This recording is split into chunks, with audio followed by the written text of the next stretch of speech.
les plus belles années de ma vie, ce sont les années de guerre. Eh oui, il n'y a rien à faire. C'est triste. C'est comme ça.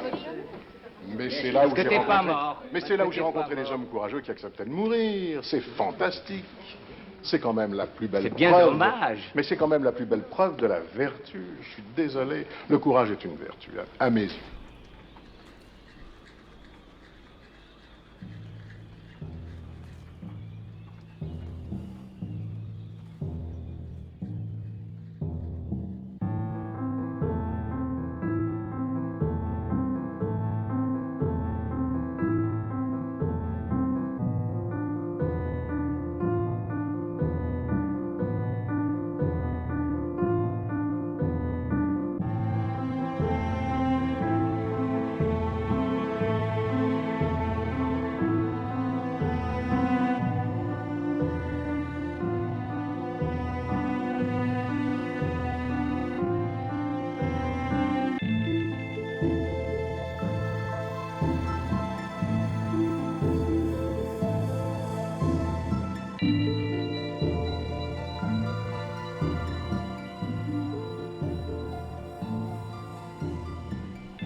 Vous vous rappelez le premier film que vous avez vu? Enfant, le tout premier.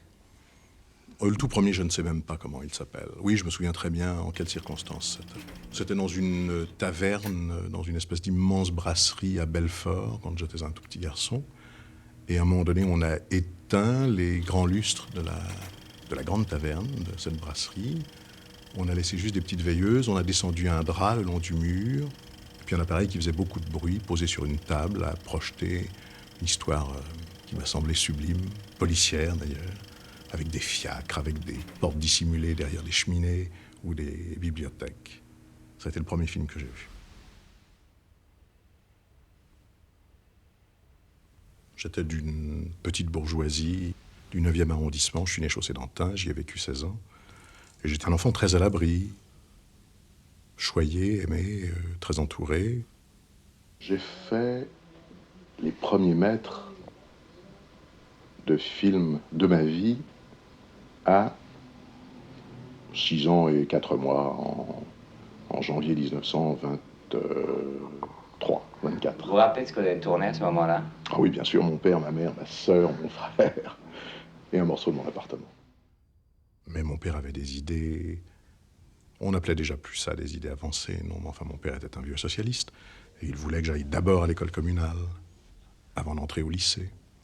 Puis j'ai fait des études tout à fait ordinaires. Qu'est-ce que vous appelez ordinaire? J'étais un mauvais élève, presque toujours. Il passait son temps à lire Fantomas, c'est son obsession. Il lisait Fantomas en prenant le chemin de fer de ceinture. Il faisait toute la ceinture, tout le tour de Paris en lisant Fantomas. Il en parlait beaucoup de son enfance. Et c'est ça qui le reliait, à mon avis, à Cocteau. Parce qu'ils avaient tous les deux une fascination pour l'enfance. Et puis cette enfance, elle se croisait quelque part du côté du Faubourg Montmartre. Et ça, quand il a fait Les Enfants terribles, c'est sûr qu'il n'a pas seulement adapté les souvenirs d'enfance de Cocteau, mais qu'il a aussi pensé au sien, qui était très fort. Ce que je sais entre Melville et mon père, c'est que mon père était un homme déjà adulte, quand il a eu un jeune frère très turbulent, qui était difficile à contenir, qui était un fou de cinéma. Dès le départ, c'était un fou de cinéma, qui ne voulait pas travailler, qui ne voulait rien faire, et qui était certainement déjà sûr de sa destinée. Mais qui avait un modèle qui était son grand frère. C'est évident. Ça se sent dans la manière aussi d'écrire de Melville. Ses scénarios, ça, une sorte de plaisir qu'il a à écrire. Mon frère, qui était un agrégé en différentes matières, je ne sais même plus lesquelles, tellement il était agrégé un nombre de fois incalculable, voulait absolument que je sois comme lui un intellectuel à diplôme, et moi je ne le voulais pas. Alors j'ai refusé absolument de continuer mes études, et je suis parti travailler n'importe où à 200 francs par mois. Qu'est-ce que vous avez fait comme petit métier? N'importe quoi. Alors ça, c'est inracontable, tellement il y en a eu. Enfin, grouillot, pour commencer. Mais enfin, libre. Libre, et puis libre de rêver, surtout, ce qui était important. Comme il foutait rien, mon père et sa mère avaient décidé de le faire travailler chez un marchand de diamants. Il a travaillé, je ne sais pas quelle rue, où il y a des diamantaires juifs, et hollandais, et pas forcément juifs d'ailleurs. Et il travaillait, donc il transportait des diamants. Et il ne les livrait pas, il allait au cinéma avec les sacs de diamants. Il ne s'est jamais fait voler, il ne s'est jamais fait truc, mais ils l'ont foutu dehors au bout de 3 jours quand ils s'en sont aperçus. Parce que lui, il passait par un cinéma, il rentrait au cinéma, il avait une sacoche de diamants dans la poche, et il s'en foutait. Ce qui nous plaisait, nous, à l'époque de la Nouvelle Vague, c'était ça, c'est-à-dire de voir quelqu'un qui analysait, qui regardait les films comme nous. Voilà. Il n'y en avait pas beaucoup dans les cinéastes, ce n'était pas le cas de la plupart des cinéastes. Et là, on avait quelqu'un qui nous avait devancés, en quelque sorte. C'est pour ça que on le considérait comme un parrain.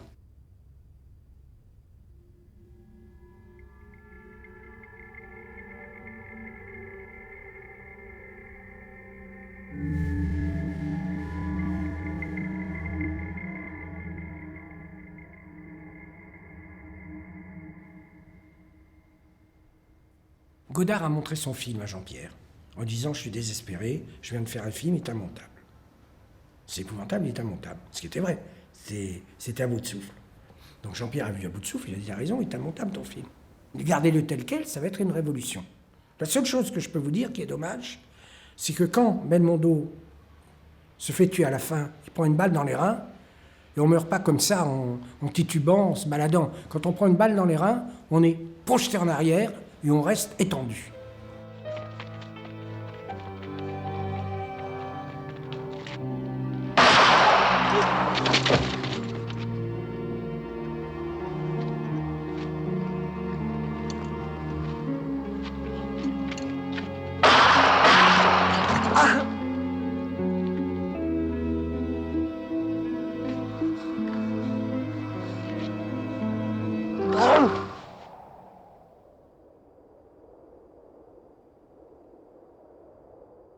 其實我自己嘅代表就係佢有一樣嘢就係佢其實同個世界唔係好協調，即係某程度呢啲人都有啲憤世嫉俗，同埋我自己覺得就係話你當佢係自我同埋自大啦，有少少佢咁樣嘅嘢，因為佢覺得如果佢要去反抗同埋去唔認同嘅世界，佢係又冇能力。但係如果佢要順應個社會，佢又唔願意，所以好多時佢表現呢啲人嘅時候咧，佢都係情願唔講，唔做佢中意做嗰剎那咯。所以好多時呢啲人物會變成咧就係咧冷得嚟好似好有型咁，就因為佢好似人哋唔明佢有好大嗰個所謂嘅powerful， 但係佢唔會亂用，即係往往我覺得睇呢啲人物嘅時候就深藏，但係某程度亦都係叫做冰冷。Il avait connu des truands qui avaient fréquenté la gare Saint-Lazare, il y en avait quelques-uns dans la bande. Tous les types, les espèces de voyous de Paris qui rataient leurs études et tout ça, ils se réunissaient là-bas. J'ai connu plein de types. Il y en avait un, on l'appelait Raymond l'avocat. Il est devenu l'avocat de Melville après ces trucs-là. C'est extraordinaire parce qu'un jour, il m'a amené avec lui place de la République. Et dans un bar, où il n'y avait que des truands. Et en particulier un mec que j'écoutais avec admiration, qui s'appelait Cuvelier. Et quand je suis rentré à Marseille, je dis à ma mère, j'étais avec Jean-Pierre, Je suis allé dans un bar, Jean-Pierre, c'est vraiment, je comprends pourquoi il fait des romans policiers, il réalise des romans policiers. Il y avait des truands, il y avait Cuvelier, c'est un mec formidable qui parle bien. On ne peut pas penser que c'est que des ignares. Et 3 jours après, dans le Provençal, il y avait une photo de Cuvelier en page effets divers qui s'était fait descendre dans le bar où j'étais. Ma mère me disait, tu reverras jamais Jean-Pierre. Mais il en parle avec tellement de nostalgie du Pigalle d'avant-guerre, voilà, et qui était un Pigalle fait de putes, de macros, de gangsters, on n'employait pas ce mot-là, mais des trucs comme ça. Et ça, il était fasciné par ça quand même, par cet univers-là. Mais pour lui, c'était pas tellement l'écorce réelle à Pigalle. C'était de plus en plus le milieu des gangsters américains transposé dans Paris. Le dernier signe qu'on a eu de ça dans son cinéma, ben, le premier aussi d'ailleurs, c'est Bob le Flambeur. Dites-lui un mot, un seul. Deauville.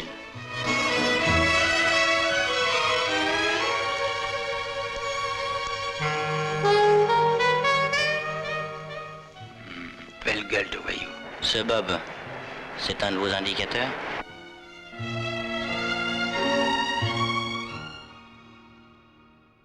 Jean-Pierre est allé chercher Roger Duchesne, un collabo. Il est allé le chercher en prison pour tourner Bob le Flambeur.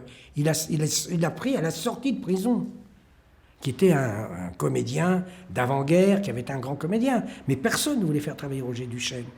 Parce que même les films, même les polars contemporains, etc., ça porte la marque de l'avant-guerre.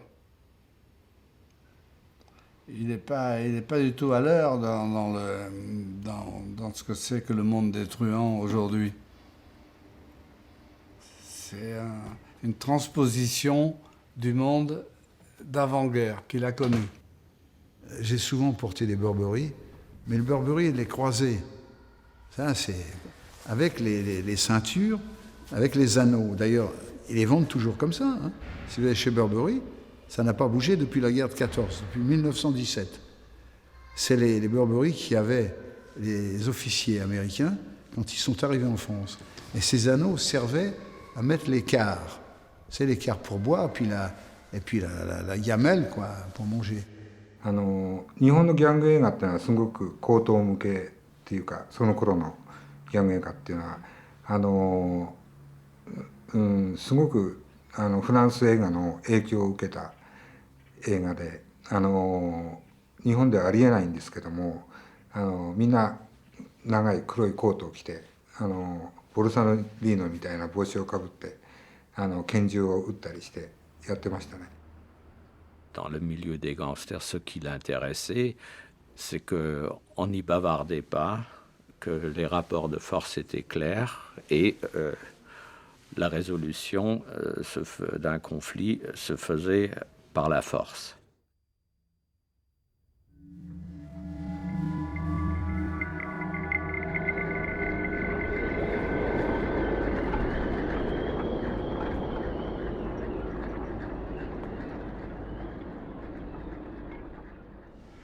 Et je m'aperçois en vieillissant que tout ce qui aurait dû être des mauvais souvenirs de 1940 à 1944, nous avons des mauvais souvenirs.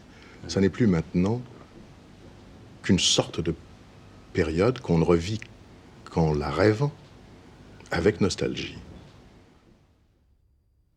Je me suis engagé à titre résiliable au 71e régiment d'artillerie à Fontainebleau. Je suis monté en ligne en septembre 1939. Le 10 mai, je suis monté en ligne et nous avons fait la campagne de Flandre. Je me suis embarqué à Dunkerque et j'ai passé 6 jours à Bournemouth.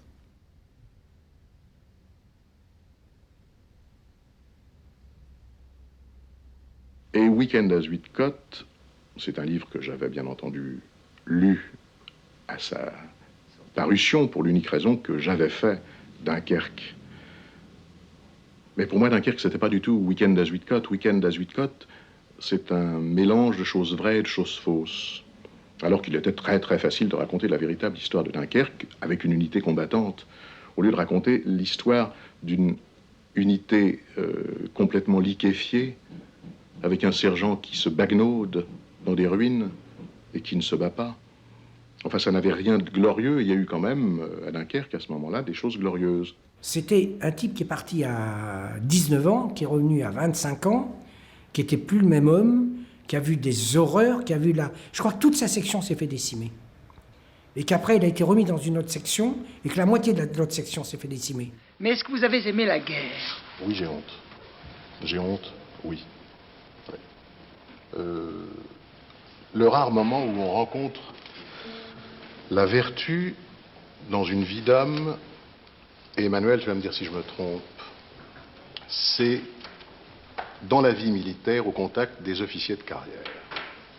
Car ce sont les vrais moines que j'ai connus.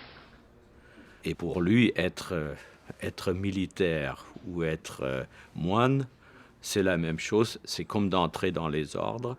Et d'ailleurs, de faire du cinéma, c'est aussi comme de rentrer dans une confraternité ou dans un ordre, et il faut renoncer à tout ce qui n'en fait pas partie. Il y avait aussi un militaire dans Léon Morin, c'était Léon Morin lui-même. Lui, il voyait le curé absolument comme un officier. Moi, j'avais l'impression, il refait Le silence de la mer, sauf que cette fois-ci, au lieu de l'officier allemand, il y a un prêtre catholique. Ce qui était important, c'était d'abord la soutane. Donc je partais avec Belmondo à côté de l'église Saint-Sulpice, où il y a tous les tailleurs qui font les vêtements ecclésiastiques, et des essayages sans fin pour que cette soutane soit absolument impeccable pour donner cette impression d'un officier en noir. Je me souviens par exemple avoir été très longtemps à Bordeaux, et les Allemands ne me dérangeaient pas tellement à Bordeaux. Bordeaux n'était pas ma ville. Je me souviens d'un soir où j'ai lié conversation avec un officier allemand et où je l'ai trouvé absolument charmant. Et je me suis dit, c'est presque dommage de se faire la guerre. Et puis un soir, j'ai voulu repartir à Paris. Et je suis monté dans le train, j'avais loué ma place. C'était 9h du soir. Et au moment où le train allait partir, j'ai fichu ma valise par la fenêtre et je suis redescendu du train. Et je me suis dit, Paris avec les Allemands, ça, je ne peux pas le voir.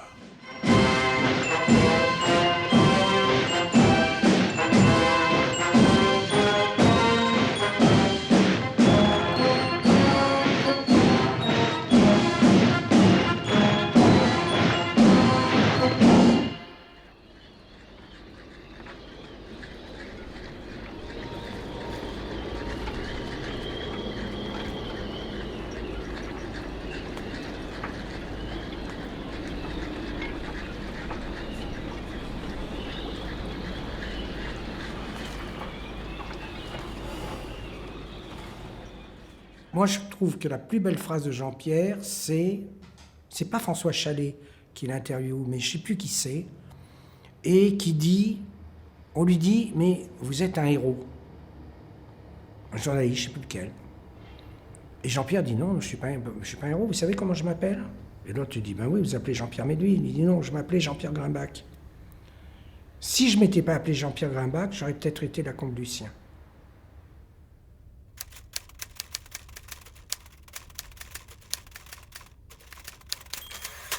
Pas du tout parce que je suis juif alsacien que je devais me considérer comme un personnage d'exception pendant la guerre. Nous étions beaucoup de gens qui avions un petit peu plus à nous défendre.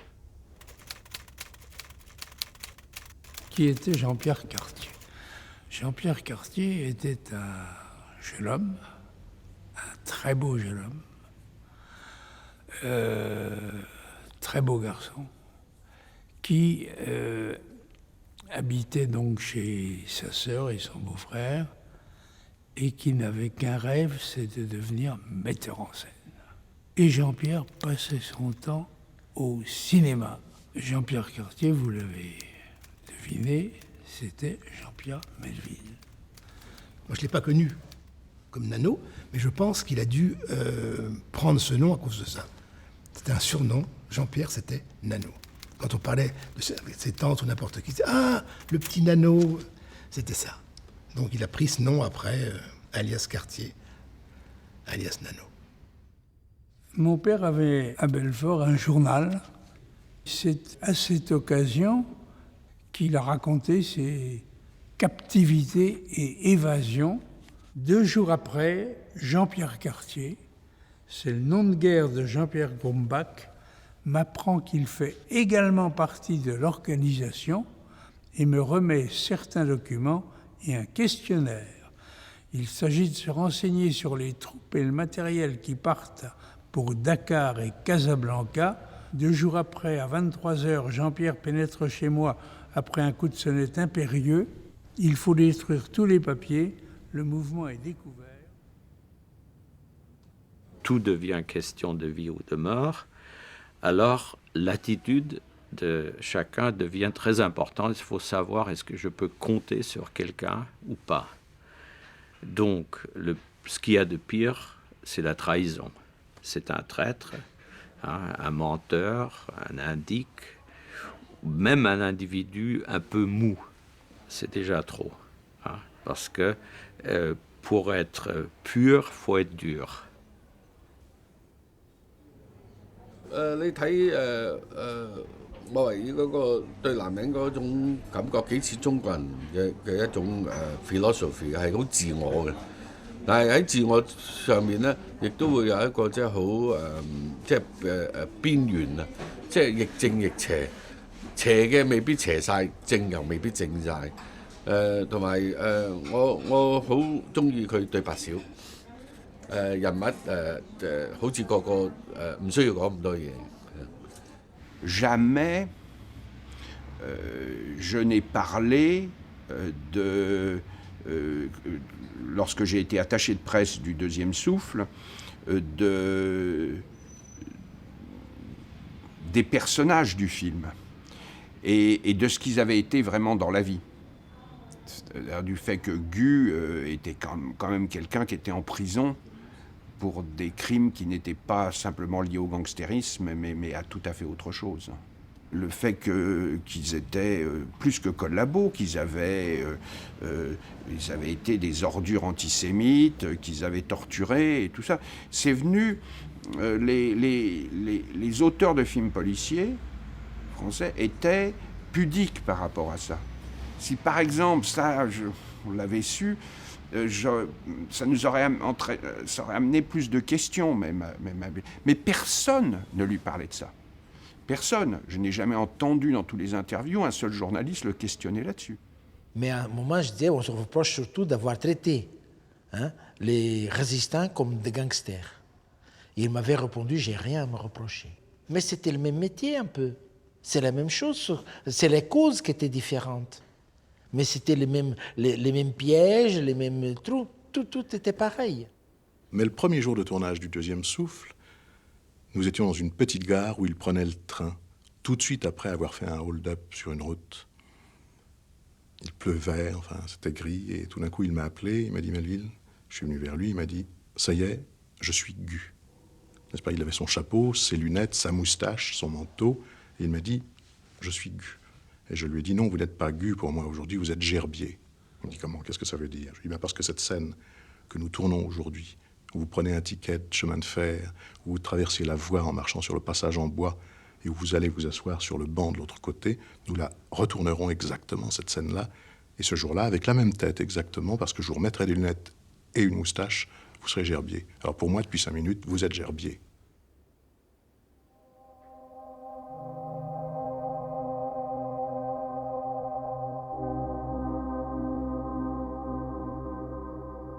Et il m'est arrivé un jour de retrouver, il n'y a pas très longtemps, un morceau de papier qui était un peu brûlé maintenant, un morceau de carton, où j'avais collé toutes mes photos pendant mon adolescence, y compris les photos en uniforme. Et j'étais tellement écœuré, tellement abîmé par la défaite, par l'armistice de 40, qui m'avait vraiment fichu un coup terrible, que j'en étais arrivé un jour à écrire cette phrase sous une photo, « Plus jamais je ne mettrai cet uniforme sur le dos ». Tellement je trouvais qu'il était inutile d'avoir porté un uniforme pendant 3 ans pour ensuite être vaincu comme nous l'avons été. Et puis, peu de temps après avoir écrit cette phrase, la seule idée que j'avais encore dans la tête, c'était de remettre au plus vite cet uniforme. Des gens abordent le bateau et un Espagnol avec une baïonnette nous dit « Arriba !» Personne ne bouge. Mais sur le pont, il y avait plein de marins espagnols avec des mitraillettes, etc. Nous passons tous sur la canonnière, les mains en l'air. Les Espagnols nous fouillent et nous font descendre dans la cale. Nous y sommes restés du 4 décembre au matin jusqu'au 24 janvier 1943. Nous avons embarqué sur le Samaria à Gibraltar le 6 juillet. Nous sommes arrivés à Liverpool le 24 juillet. Je suis resté 17 jours à Camberwell et 4 jours à Patriotic School. J'ai vu le commandant Broslet et le capitaine Bloch hier après-midi.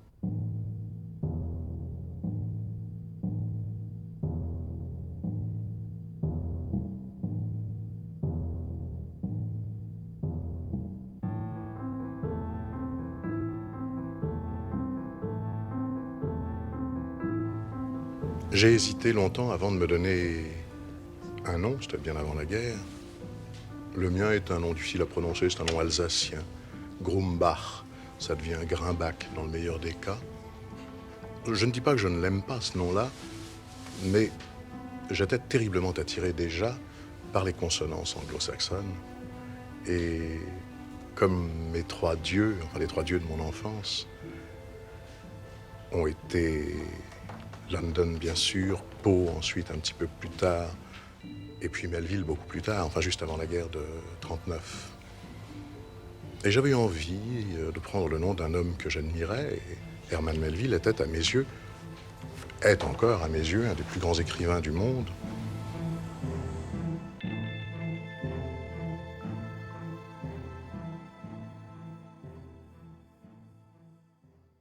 Quand je suis arrivé à Londres en 1943, j'ai vu pendant mes 8 jours de permission 27 films.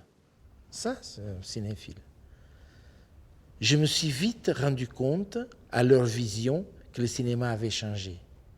C'est à Londres que j'ai découvert tout un cinéma d'outre-Atlantique que je ne connaissais pas.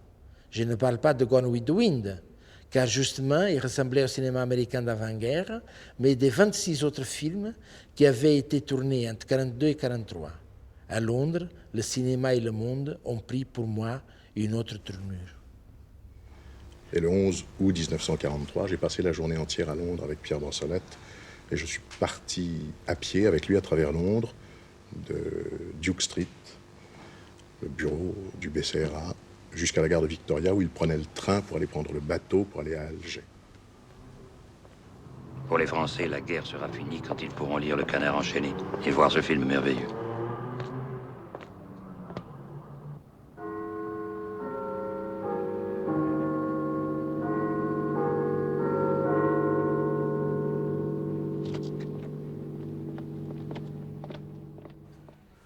Mais quand il parlait de la résistance, il ne parlait jamais de son rôle dans la résistance.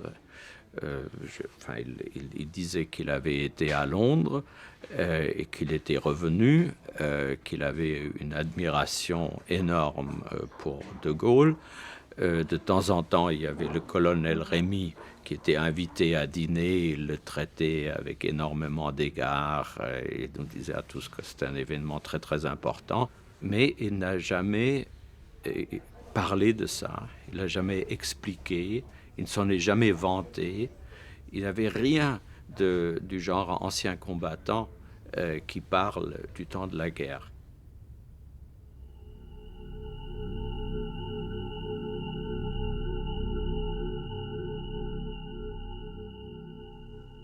Jean-Pierre était un homme de droite, beaucoup plus que de gauche. Enfin, il se disait, il avait une jolie expression, il disait « Je suis un anarchiste essuie-glace ». Un coup à droite, un coup à gauche, un coup à droite, un coup à droite. Moi, je suis né au Portugal, j'ai grandi au Mozambique, et après je suis revenu en France. Et on me disait toujours, il faut un Portugais du Mozambique pour s'intéresser à un cinéaste fasciste. Attention, à l'époque, c'était 69, un cinéaste fasciste, c'était un cinéaste gaulliste. Mais je pense que tous les gars de cette époque étaient gaullistes. À 90%. Je crois qu'il lui a écrit, il a écrit à De Gaulle pour des raisons, je ne sais plus lesquelles, mais qui lui a répondu une lettre élogieuse, une lettre sympa, agréable. Et il l'avait dans son bureau, évidemment. Il l'avait mise avec un portrait de Gaulle avec la lettre en dessous. Il était très fier de ça. Je le comprends d'ailleurs. Quand son studio a brûlé, il s'est aperçu de deux choses, qu'il avait oublié son chat dans les flammes. Il avait un chat qui s'appelait Amok, magnifique, ou je ne sais plus comment il s'appelait le chat, mais un merveilleux chat. Donc, et la photo que lui avait dédicacée De Gaulle. Donc il est retourné dans les flammes, il a pris la photo, il a pris le chat, il est revenu. Melville, c'était un homme de droite qui avait un comportement de la vie que beaucoup d'hommes de gauche pouvaient envier. Après avoir été très longtemps de gauche, j'ai très peur de tout ce que la gauche représente. Non pas la gauche, mais de tout ce que l'extrême gauche représente. Et vous avez beaucoup d'amis chez les communistes? Pourquoi pas? Pourquoi n'aurais-je pas d'amis chez les communistes? Au revoir, camarade. Vous êtes communiste? Non, mais ça ne m'empêche pas d'avoir des camarades.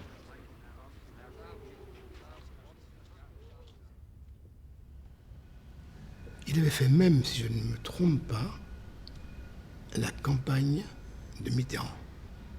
Il y a un petit groupement qui s'est fait autour de Mitterrand qui réclamait à Melville de recevoir Mitterrand. Il était connu comme un type qui est frère d'un socialiste important et il croyait à adopter ce type-là dans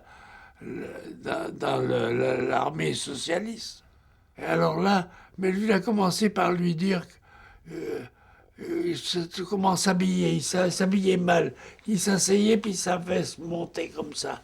Il lui a donné des conseils qui étaient pratiques.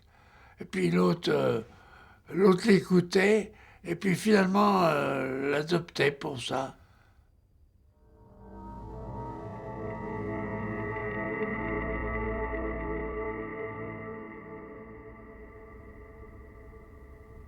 On parlait de Jacques Grimbach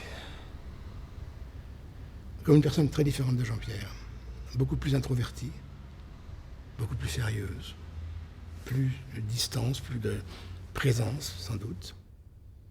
Il a été très proche de Léon Blum, qu'il a appris à connaître en faisant des articles sur lui. Pierre Brossolette et mon père étaient deux amis inséparables. Pierre Brossolette était le meilleur ami de mon père. Et mon père était un très grand journaliste qui avait créé des revues, en particulier une revue qui s'appelait Révolte. Il était conseiller général de la région de Romilly dans l'Aube. Donc moi, on m'avait toujours dit que mon père était un ennemi public pour les Allemands, ce qui était vrai. Et on s'aperçoit qu'à travers ses lettres, il avait fait un réseau pour faire venir des Juifs d'Europe centrale et pour les faire repasser en France. Et ça, c'est extraordinaire. Marseille, c'est une zone libre. Je crois que c'était un point de départ de certaines missions que faisait Jean-Pierre pendant la guerre. Donc il y retrouvait mon père, qui lui avait été obligé de partir de Paris puisqu'il était rédacteur au Populaire, et puis il était surtout l'un des plus proches collaborateurs de Léon Blum. Donc il était recherché pour un article qu'il avait fait dans le Populaire, qui était un article totalement dirigé contre Hitler après Munich, qui était un article très, très, très véhément. Donc il était sur la liste noire des Allemands. Dès que les Allemands entraient en France, ils devaient le supprimer. Mon père, déjà, je pense, ne veut pas que sa présence fasse qu'on nous arrête tous en même temps. Donc déjà, ils se séparent. Jean-Pierre et mon père ne sont pas partis ensemble parce que je pense qu'ils avaient des activités différentes, qui n'étaient pas toujours au même endroit, et donc qui devaient se retrouver en Angleterre sans avoir le moindre doute de l'arrivée en Angleterre et de leur retrouvaille.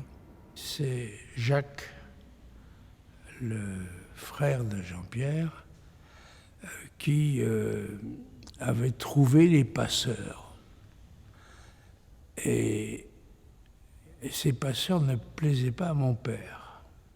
Et il marchait péniblement, vite séparés par des centaines de mètres. Alors à un moment, Jacques n'était pas là. Alors mon père a dit au passeur, mais attendez, on vous donnera de l'argent. Il a dit, comment de l'argent? Mais j'en ai pas eu, vous me devez la totalité. Le passeur a dit, je vous amène jusqu'à une cabane où vous vous reposerez pendant 2 heures et je reviendrai en arrière pour chercher Jacques. Et en fait, il est revenu au bout de 2 heures en disant, j'ai rencontré des collègues qui l'ont vu, qui redescendaient vers la France. C'était ridicule.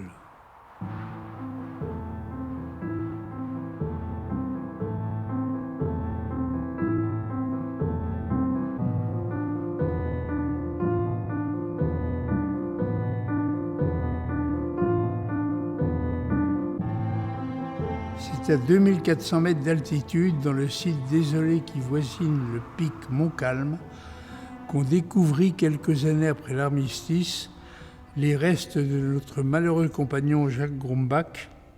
Il avait été tué d'une balle de revolver dans la tête.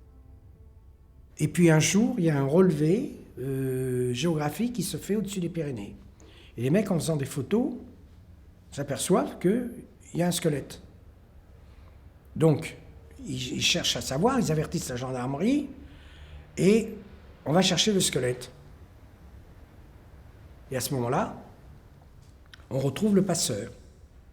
Et le passeur avoue qu'il a tué mon père. Pour sauver les autres, pour pas que mon père, au cas où il serait pris par les Allemands, parle, soit torturé, etc., comme Pierre Brosselette.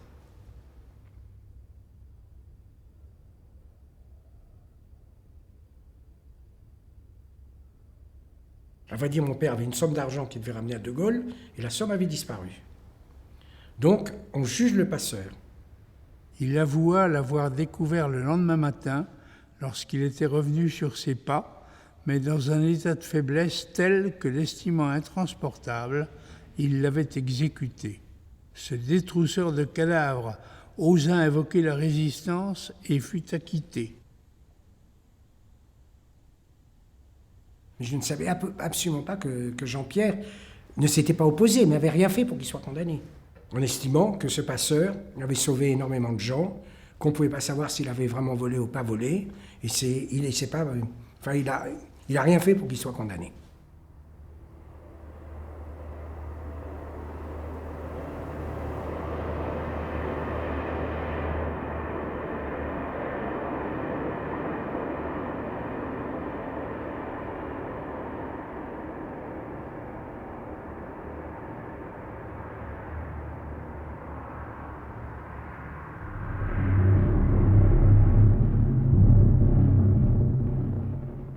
J'ai abordé la guerre après 2 ans de service militaire, puisque je suis parti au service en 1937. J'étais démobilisé en 1940, et en 1942, j'ai rejoint De Gaulle, j'ai rejoint la première division française libre.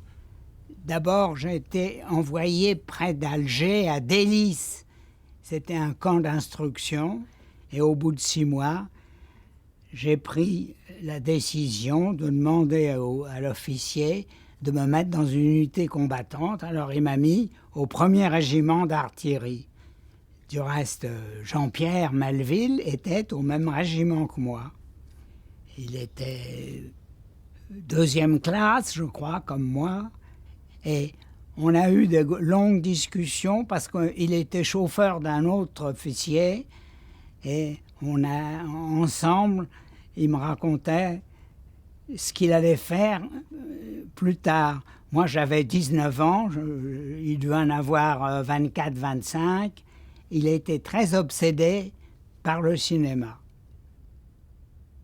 Le sud de l'Italie était déjà occupé par les Américains et les Français. On a débarqué facile. La mer était calme, il n'y avait rien de... Et on est resté 3 semaines près de Naples avant de la grande attaque pour remonter. Mais lui, il était très conscient de ça. Puisqu'il raconte, tel jour, il dit la date, tel jour, j'ai décidé, après la guerre, je vais faire un studio et je vais faire des films. C'est quand même fou. C'était dans la nuit du 10 au 11 mai 1944 que j'ai vraiment pris la décision d'avoir un studio. J'étais au bord du Garigliano, l'offensive se déclenchait à 11 h du soir. Feu d'artifice qui a commencé, mortel pour les autres, et qui ne s'est arrêté qu'aux tout petites heures du matin. J'ai eu vraiment le sentiment, d'une part, que la guerre allait finir, mais d'autre part, aussi qu'elle était gagnée. Depuis le début de la guerre, je me suis surpris à faire des projets dans cette nuit-là. Et tout d'un coup, je me suis dit, bon, eh bien, peut-être que je ne serai pas tué, peut-être que la guerre se terminera comme je le crois ce soir. La première chose que je ferai en arrivant à Paris, je chercherai un local pour installer des studios. Je crois que très souvent, pour des raisons qui sont propres à sa personnalité, à son héritage culturel du cinéma américain, des grands studios, Jean-Pierre adorait tourner en décor artificiel, en studio. Parce que ça correspondait aussi à sa vision du cinéma comme n'étant pas un art du réalisme, comme étant l'imaginaire, le fantasme, le rêve, une dimension autre. Le cinéma, c'est pas la vie. Ça, c'est une connerie monstre quand on dit ça. Si le cinéma était la vie, il n'y a pas de raison de faire des films. On fait des documentaires. Le cinéma, c'est autre chose. C'est la vie telle que nous aimerions la voir. Il a créé ce studio parce qu'il n'a pas eu la commande qu'a eu Wells au lendemain de son émission célèbre de radio et qui lui a ouvert les portes des studios en disant voilà, vous faites ce que vous voulez. Bon, il savait qu'en France, c'est pas possible et il a créé les moyens de faire ce qu'il voulait. Et ça, c'est lié à l'enfance. C'est quand même de jouer avec... Parce que le cinéma, c'est quand même ça, on joue avec des maquettes. On prend des hommes, on les filme, etc. Et après, ils sont grands comme ça, sur un écran, plus ou moins grand, on l'agrandit, on le manipule dans tous les sens. Et on est dans un monde enchanté.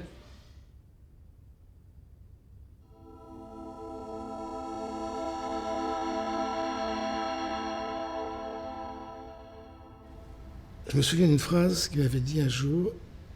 J'ai un peu honte, mais je crois que la guerre fait partie d'un de mes meilleurs souvenirs. C'est fort comme phrase. Et je dis pourquoi?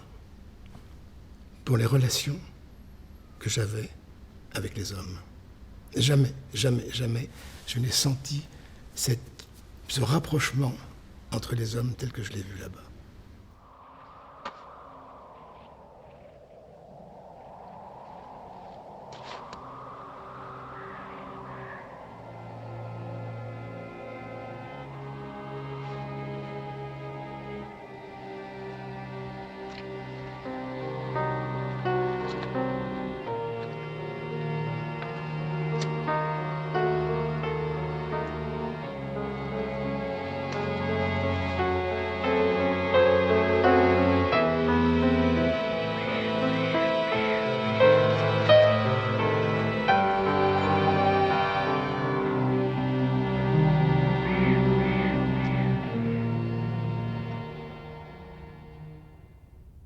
やはり、メルビーの映画っていうのはやっぱり男の映画だっていうふうに男同士の友情とかその仁義とかっていうのを描いた時にすごく輝くなと。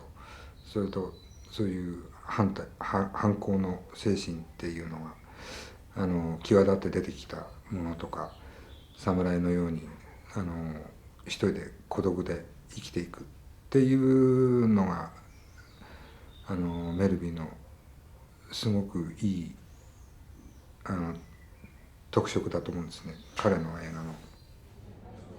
對我自己嚟講，就係話我會覺得友情係可貴嘅，人情係重要嘅，社會嗰個即係道義啊，人與人嗰個所謂叫誠信咧係重要嘅。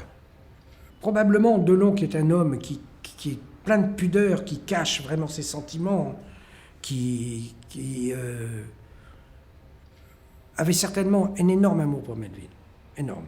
Au fond, Delon aurait pu être le fils de Melville. Je pense que Delon aurait pu être le fils de Melville. Et que Melville aurait été très très fier d'avoir un fils comme ça. Et que Delon aurait été excessivement fier que Melville soit son père. Et donc est née une véritable amitié très forte, de mentor littéralement, puisque lorsque j'ai décidé, enfin j'ai obtenu le droit de faire mon second long métrage, je suis allé le voir pour lui en parler. Et donc je lui ai présenté le script fini, découpé, plan par plan. Voilà. Il m'a dit, si vous voulez, on peut regarder ça ensemble. Il a chaussé ses lunettes autres que Ray-Ban. Il a pris son long gros stylo Montblanc. Il a commencé à corriger des trucs, prendre des notes et me dire des choses. Et en fait, il m'a donné une véritable master class, quoi. Donc, surtout sur 100 mobiles apparents, puisque j'ai appelé mon film 100 mobiles apparents, il m'a dit, écoutez, vous partez pour Nice, très bien, n'hésitez pas à m'appeler si ça ne va pas, ou on s'appelle, je garde un exemplaire de votre script. Et donc, vous me direz ce que vous avez tourné, ce que vous n'avez pas tourné, comment ça se passe et tout. Et j'ai pratiquement, pas tous les soirs, mais un soir sur 2 ou 3, appelé Jean-Pierre, lui dire comment ça s'était passé, que je faisais tel plan, telle séquence. Je l'imaginais, lui, au téléphone à Paris, en train de regarder le script. Et vous imaginez quand même, c'est extraordinaire quand même. Il y a même un soir où j'étais vraiment dernier degré de la fatigue, et non pas de la dépression, mais disons, il y a un moment donné une lassitude quand on tourne. Il m'a dit, Max, si vous voulez, je prends la Rolls, je prends la route, j'arrive, personne ne me verra, tu parles, personne ne me verra, le chapeau et les lunettes. Je monte vous voir dans la chambre et on travaille ensemble. Il était prêt à traverser la France pour venir aider son copain, son fils spirituel, appelez ça comme vous voulez. Je lui ai dit non, bien entendu, merci, mais c'était bouleversant. Il avait quelque chose, alors là, c'est le contraire de l'image qu'on a de lui, il avait quelque chose de très humain. Dans l'ordre de rapport, de camaraderie. Voilà. Ce serait le mot que j'emploierais, qui peut-être lui venait de la guerre. Et je ne sais pas ce qui serait passé si Jean-Pierre, pendant la guerre, avait eu en face de lui un Allemand et que l'un des deux devait tirer. Est-ce que vous avez de la rancune à l'égard de ceux qui ont été vos adversaires? Absolument pas. Vous n'avez pas le goût de la vengeance? Ah non, pas du tout. Alors, pas du tout. Il vous arrive de rencontrer vos adversaires? Vous avez des amis anciens SS? Ah oui, absolument. Quels sont vos rapports avec eux? Excellent. Fraternel. Il y a longtemps que je t'aime, jamais je t'oublierai. Dis, tu resteras tout ce récit? Non. On va être relevé, on part pour la Russie. J'aurais tellement voulu que tu restes tout ce récit.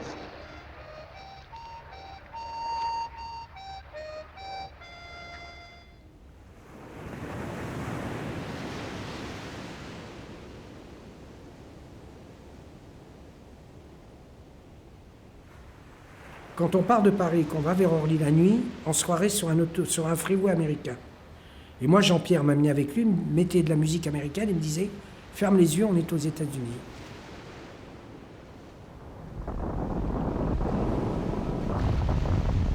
De Sienne, on est redescendu pour prendre un bateau pour débarquer en Provence. On était très ignorants, on savait qu'on allait débarquer à Cavalère. Alors, il y avait, je sais pas moi, 3-4 bateaux qui étaient remplis de Français. J'avais peur pendant que dans la route qu'on soit attaqué, qu'on coule. On n'a pas été attaqué. On a débarqué à 5 heures du matin à Cavalère. À mon avis, c'est aussi ça qui l'a rapproché du cinéma américain. Parce que la guerre, c'était aussi les États-Unis, qui débarquaient partout, etc. Donc, à ce moment-là, il a rejoint, il a retrouvé le cinéma américain dans sa guerre. Le western, ça a remplacé la tragédie grecque. Hein? Seulement, lui, Melville, au lieu de faire 2 types qui sortent de prison et que vont faire un casse, une banque et tout, il sort à cheval, il sort de 2 gangsters qui prennent une voiture et qui vont faire la même chose. Mais c'est du western urbain.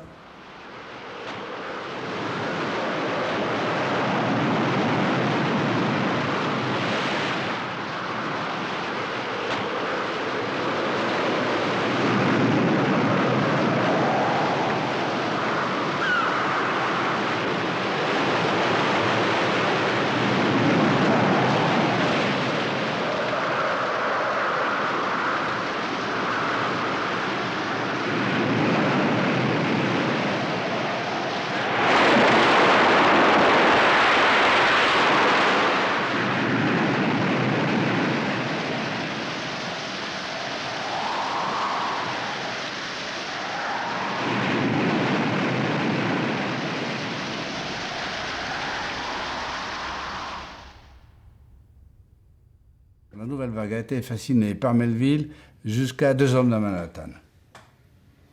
Après, on a considéré qu'il faisait du cinéma américain. Je lui ai posé la question. Elle a dit non, je ne fais pas du cinéma américain. Il dit un jour je ferai un film américain et vous verrez ce que c'est. Il reproduisait des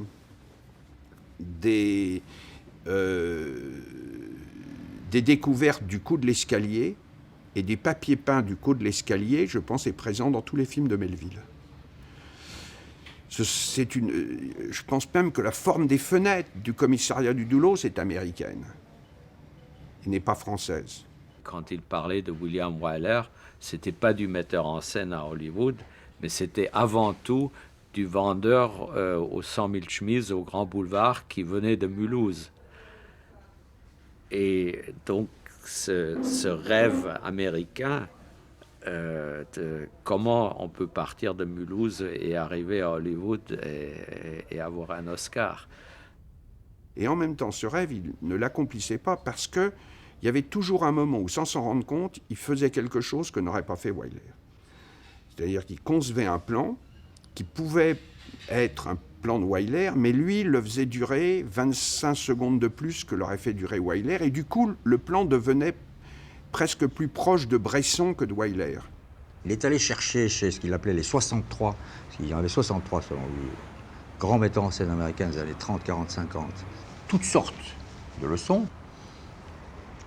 Il n'a pas copié, mais enfin il s'en est inspiré. Il a fabriqué l'écriture Melville, le ton Melville, le style Melville. Et ensuite, quelques générations plus tard, des Américains ou des Chinois ou des Taïwanais ou des Hongkongais sont allés chercher ce que lui-même avait fait. C'est bien que c'est véritablement un cycle entier qui n'est pas exclusif au cinéma. C'est assez fréquent en matière d'art, en matière d'expression artistique. Je crois que l'influence de Melville reste énorme. Pas seulement le cas de Tarantino. Moi, j'étais tellement surpris. C'était avant le premier film de Tarantino, quand je le rencontre à Sundance, qui me dit que Le Doulos, c'est son film préféré. J'ai dit, mais comment même? Il y a une copie aux États-Unis du Doulos, et lui, tellement rapide et tout ça, quel est le rapport? Et moi-même, j'ai pas travaillé au Samouraï, mais souvent, je pense, quand je commence un film, je pense au samouraï. 其實我唔你咁講咧，即係我自己覺得梅維爾導演係一個即係幾影響香港電影動作片嘅，其實都有，即係話嗰類英雄人物、現代式嘅英雄啊，嗰種浪漫啊，同埋即係嗰個風格啊，即係呢啲嘢無疑係歐洲電影帶喺香港度嘅。呢個係我諗唔止點，可能連日本仔都學嘅有啲。我覺得佢嘅影響亦都係相當大嘅，即係我覺得冇辦法排除咗，因為佢哋製造咗呢啲嘢，我哋睇咗之後入咗腦度。其實你話唔似佢都唔得啦，因為你不知不覺潛移默化咗。如果我哋唔係欣賞佢，點解會有啲嘢咁似咧？咁就好奇怪噶嘛。咁你即係一早就已經俾佢吸引咗啦，唔使諗啦，係咪？日本のそのギャング映画っていうのはすごい全然リアリティがないんですね。本当に娯楽映画として作られてたんですけども、フランスのなんていうかギャング映画っていうのはなんかすごく遠い国だっていうこともあるのかもしれないですけども、すごくリアルでなんていうか暗くて、で男のその孤独っていうのがすごくよく出てて、僕は子供の時にそういう映画を見てなんか映画ってなんかすごい怖いもんだしいいもんだなっていうふうに思いましたね。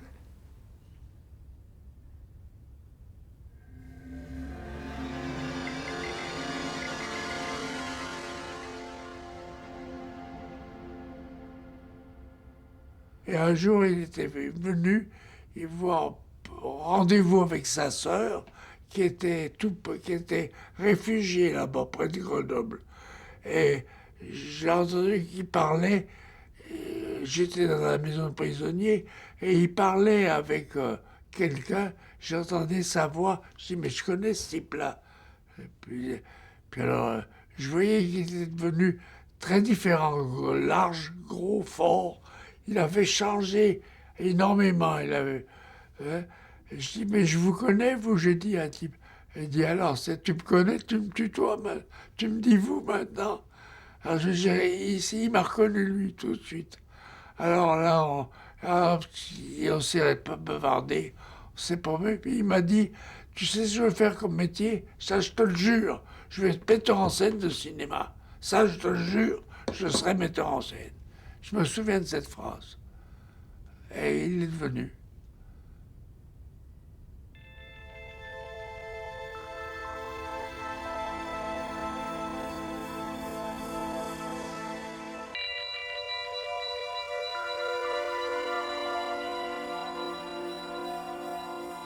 Après la libération, à son retour de l'armée, quand Jean-Pierre s'est réinstallé et a pu se donner à sa passion qui était le cinéma, il a préparé son premier film, qui était Licence de la mer, il a été énormément protégé par les amis de mon père.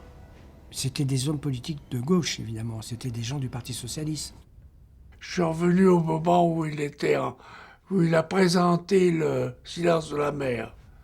Il avait fait des excès, il avait convoqué le président de la République, je ne sais pas comment il avait fait. Et alors, plein de types de personnalités, tous les journalistes, il y avait tout le monde. Il avait réuni tout Paris. Quand j'ai demandé à Vercors, en mars 1947, l'autorisation de porter à l'écran son œuvre, je me suis heurté à un refus catégorique, ce qui m'a obligé à faire le film sans l'autorisation de Vercors, ce qui n'était pas aussi terrible que cela peut paraître. Ce qui a été beaucoup plus terrible, c'est que le film terminé, Vercors m'a obligé à le présenter à un jury de résistants de son choix, qui devait donner droit de vie ou de mort au film. Le jury de résistants a accepté le film. S'il ne l'avait pas accepté, j'aurais été obligé, comme j'en avais fait la promesse à Vercors, de brûler le négatif. Melville, il le dit lui-même, était un des rares à avoir été un auteur complet, en ce sens qu'il était responsable de ses moyens, comme Chaplin ou Pagnol. Ça, c'était assez fascinant. Quelqu'un qui aimait le cinéma au point de tout risquer, parce qu'il a tout risqué quand même, dans cette aventure. Les syndicats l'ont traîné devant les tribunaux parce qu'il n'occupait pas l'équipe minimum. L'équipe minimum, à l'époque, c'était 21 techniciens, même pour tourner un plan de raccord au coin d'une rue. Et le juge lui demande, mais enfin, monsieur Melville, l'équipe minimum pour vous, c'est quoi? Il a dit, monsieur le juge, 2 personnes, monsieur Henri Decas, mon directeur de photo, et moi-même. Je me souviens quand il avait écrit le script de 2 hommes dans Manhattan, il avait écrit le rôle de Moreau pour moi. Alors Moreau, c'est un journaliste pur et dur, comme il est dans le film d'ailleurs. Il me dit, alors tu as lu? Alors, le rôle te plaît? Non. Comment non? Non, c'est l'autre qui me plaît. Alors, comment, le reporter photographe? Il dit, bien sûr. Alors il me dit, mais c'est gênant, ça ne m'arrange pas du tout ce que tu me dis. Mais qui va faire Moreau? Et je le regarde dans les yeux, je lui dis, toi. Il me regarde, il dit, comment moi? Je dis, oui, c'est pour toi, c'est toi Moreau. Il ne voulait pas jouer, il n'avait pas l'intention. Et puis finalement, je l'ai persuadé. Et finalement, il s'en sort très bien. Toute la première partie de la période de Melville, jusqu'à 2 hommes à Manhattan, il y a du vécu de Melville, par Melville. Après, il n'y en a plus. Après, il y a du cinéma. Il y avait une horreur du temps de la Nouvelle Vague, c'était le chant contre chant. Or, Melville, il faisait le chant contre chant. Il a dit, c'est peut-être pas moderne, mais c'est très efficace. Et il le faisait, mais pas n'importe comment, il le faisait avec une précision que je n'ai jamais vue chez aucun autre metteur en scène. Par exemple, là, s'il faisait un chant contre chant entre nous deux, il faisait mesurer au mètre la distance entre l'objectif et votre œil, 58 cm. Quand il faisait le contre-champ, il fallait que moi je me mette 58 cm exactement l'œil du centre de l'appareil pour que les regards se croisent vraiment. Et puis la grosseur des plans qu'il choisissait méticuleusement, et du coup de ce cliché chant contre chant, la façon la plus bêta de résoudre une scène, il faisait un art. Quand je revois, et je les ai tous vus au moins 10 fois, ces films, parfois même plus de 10, certaines séquences, je suis quand même assez ébloui par la fluidité, la souplesse, le sens incroyable du timing, le choix très audacieux de la lenteur, des silences. Aucun plan gratuit, jamais. Jamais il se fait plaisir. Il ne fait jamais un plan pour le plaisir de faire un plan, pour se dire je suis un metteur en scène. En tout cas, dans les films majeurs. Hein. Et un assez brillant maniement des comédiens et des comédiennes. Quand on travaillait sur le Doulos, déjà sur sa façon d'adapter le roman, il avait la façon dont il faisait l'adaptation, c'est il avait le roman, il faisait acheter 2 exemplaires pour avoir le devant et le derrière de chaque page, hein, et il notait les passages qu'il voulait prendre. Alors moi, il fallait que je les découpe et que je les colle sur des feuilles blanches. Alors, entre les passages découpés du livre, il écrivait ces lignes de scénario, ces raccords, des dialogues additionnels, des choses. Et parfois, quand il tombait sur une scène qu'il ne savait pas comment résoudre, il descendait sur le plateau du studio, il faisait emmener par son factotum 2-3 feuilles qu'on appelle des murs, une feuille avec une fenêtre, une autre feuille avec une porte, pour pouvoir simuler la situation. En général, c'était toujours très minimaliste. Et d'ailleurs, pour le tournage du film, c'était toujours tout aussi minimaliste. Mais là, en tout cas, pour essayer la scène, pour voir comment on pourrait faire avec le minimum. Il y a une chose qui m'a toujours amusé. Dans les films qu'il a fait, la plupart, au début du film, il y avait une citation japonaise ou... je crois que les 9/10 étaient de lui. Il les avait inventés complètement.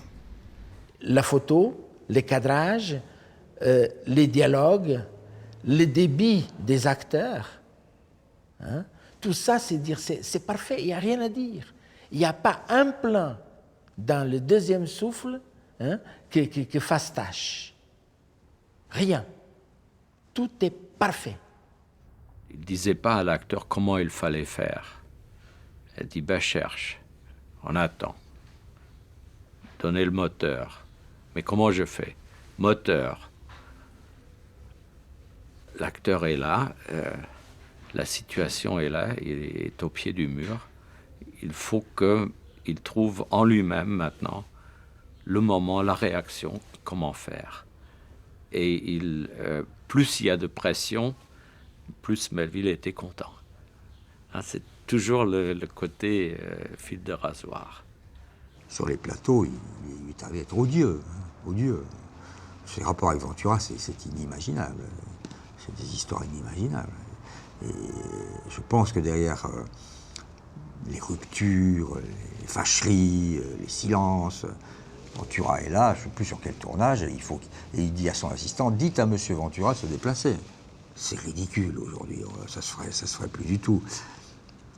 Mais j'essaie toujours de trouver des explications, parce que comme j'aime cet homme, non pas pour l'excuser, mais je crois qu'il voulait créer des tensions. Et mettre Lino, un personnage lui aussi, dans un état, surtout pour le deuxième souffle, de crispation, de réticence, d'enfermement sur son personnage, sur soi. Et en même temps, comme il savait que c'était un monstre d'orgueil, Lino, et Jean-Pierre l'était aussi, fouetter son orgueil afin d'obtenir de lui, par une confrontation hostile, quelque chose qu'il aurait peut-être très bien pu obtenir par, au contraire, un dialogue d'amitié et d'affection. Un jour, Laurent m'appelle, il me dit « Tiens, au fait, on a rendez-vous Régénère, il m'a appelé un samedi ou un dimanche. Lundi matin, on a rendez-vous à 9h avec Jean-Pierre Régénère, on commence le deuxième souffle. » Sauf qu'au bout de 3 semaines, le producteur n'avait absolument pas payé ni l'équipe, ni Jean-Pierre, ni qui que ce soit, ni la préparation. Donc l'équipe technique, et c'est normal, comme a dit, on s'arrête.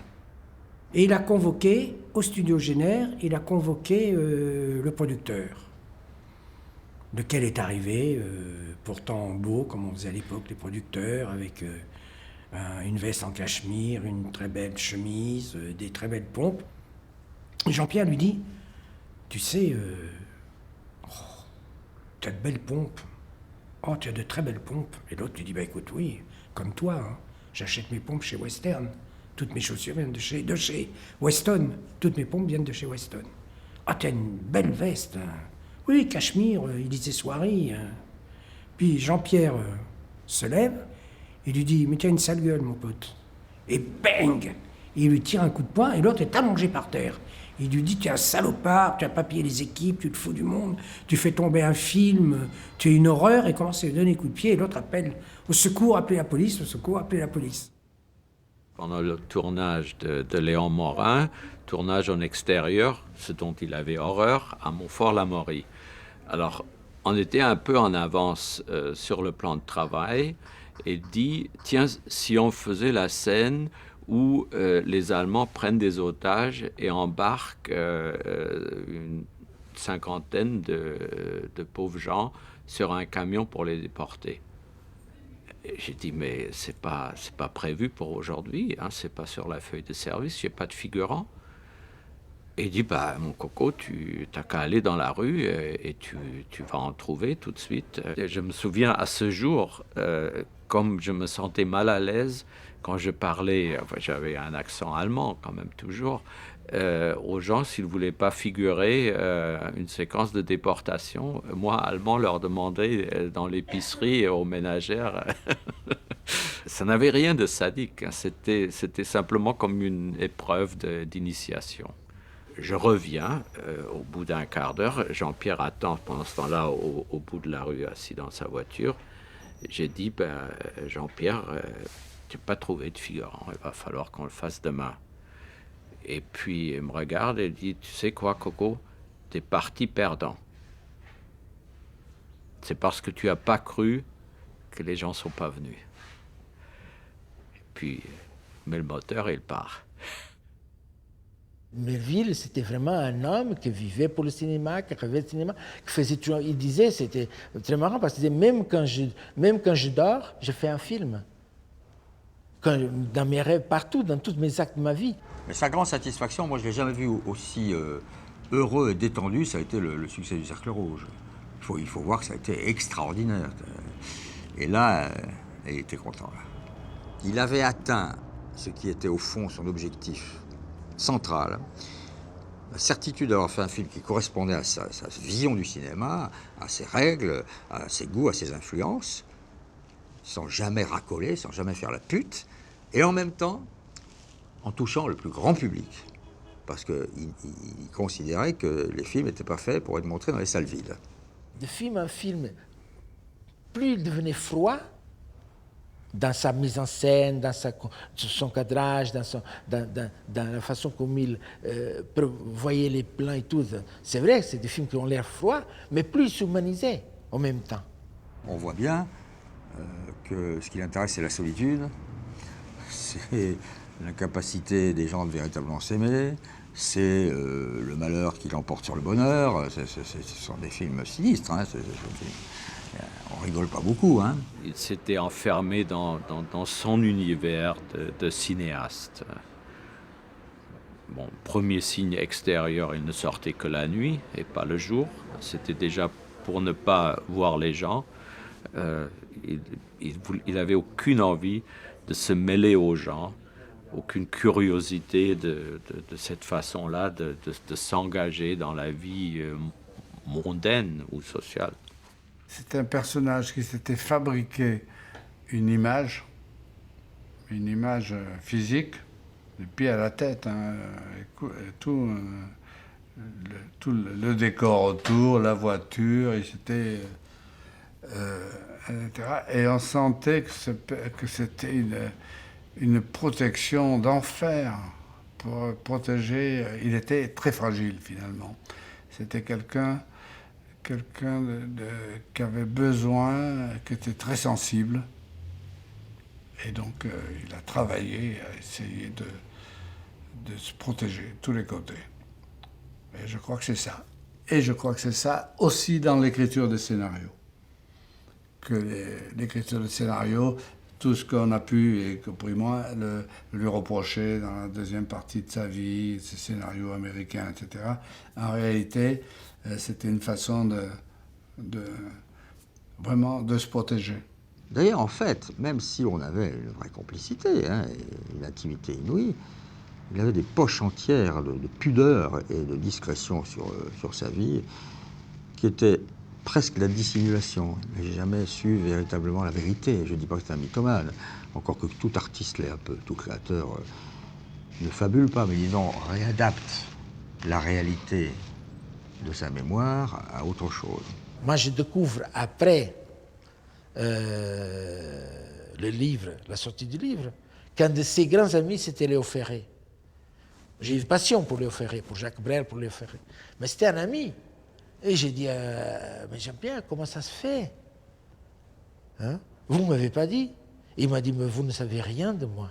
Vous êtes la personne qui sait le moins de moi. Ça, il était terrible, hein, pour des choses comme ça. Hein? Et vous savez pourquoi il m'a dit une fois? Parce que vous ne posez pas les questions qu'il faut. Sa rupture d'anévrisme, sa mort pour moi, est évidemment due à sa condition physique. Il était beaucoup trop enveloppé. Hein. D'abord, il avait un cœur fragile, et je crois que c'était dans la famille, mais il était beaucoup trop enveloppé. Il faisait aucun exercice, c'était hallucinant. La manière dont cet homme vivait, c'était grotesque. C'était le contraire de ce qu'on doit faire si on veut survivre. Mais je pense aussi, je suis sûr même, qu'elle est en grande partie due à l'angoisse totale qui le rongeait après avoir essuyé l'échec d'un flic et pendant la très difficile et très pénible écriture de ce qui ne sera jamais son nouveau film. Ce n'est pas par hasard, hein, que je pense qu'à un certain moment, quand il y a quelque chose qui ne fonctionne plus, quand on vit pour son métier, on n'a plus raison de vivre quelque part. Et l'échec, le faux échec d'un flic, hein, a certainement à voir avec le départ prématuré de Jean-Pierre Melville. Là aussi, ça a été un choc effrayant, parce que voir cette masse humaine, cette force, cette intelligence, cet humour, cette émotion, cette tendresse, cette complicité, cette présence d'un homme qui avait une présence inouïe. Il pénètre dans une pièce, il n'y a plus personne, plus personne. Ça, c'est comme les stars ou les gens de pouvoir. C'est comme les gens de pouvoir.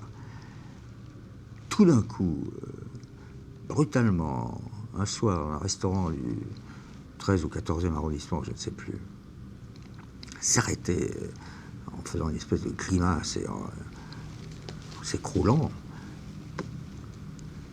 c'est un peu bouleversant.